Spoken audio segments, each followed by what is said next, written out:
చరిత్రలో ఈరోజు ఛానల్కి స్వాగతం. 2010వ సంవత్సరం Sachin Tendulkar double century. Cricket చరిత్రలో స్వర్ణ అక్షరాలు. 2010వ సంవత్సరం ఫిబ్రవరి 24వ తేదీన భారత్ క్రికెట్ చరిత్రలో చిరస్మరణీయమైన రోజు. Sachin Tendulkar one day international cricket చరిత్రలో తొలి డబుల్ సెంచరీ సాధించి ప్రపంచాన్ని ఆశ్చర్యపరిచాడు. గ్వాలియర్లో దక్షిణాఫ్రికాతో జరిగిన మ్యాచ్లో సచిన్ టెండూల్కర్ అద్భుతమైన బ్యాటింగ్ ప్రదర్శన కనబరిచాడు. ఓపిక, నైపుణ్యం, శక్తి ఆల్ ఇన్ వన్.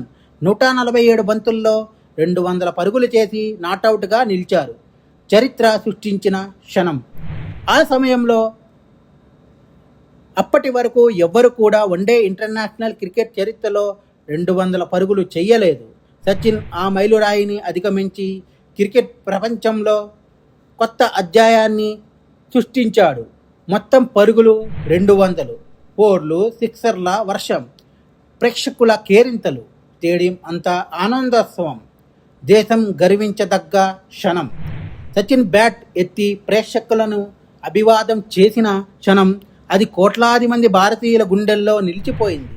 ఆ రోజు భారతదేశం మొత్తం సంబరాల్లో మునిగిపోయింది. ముగింపు. ఈ డబుల్ సెంచరీ కేవలం ఒక రికార్డ్ కాదు, ఇది భారత్ క్రికెట్కు గర్వకారణం. సచిన్ ప్రతిభకు నిదర్శనం. మాస్టర్ బ్లాస్టర్ మరోసారి ప్రపంచానికి తన మహత్తును నిరూపించుకున్నాడు. మా కంటెంట్ మీకు నచ్చినట్లయితే లైక్ చేయండి, షేర్ చేయండి, సబ్స్క్రైబ్ చేయండి. మా ఛానల్ యొక్క నోటిఫికేషన్ మీ వరకు అందాలంటే కింద కనబడుతున్న బెల్ ఐకాన్ని ట్యాప్ చేయండి.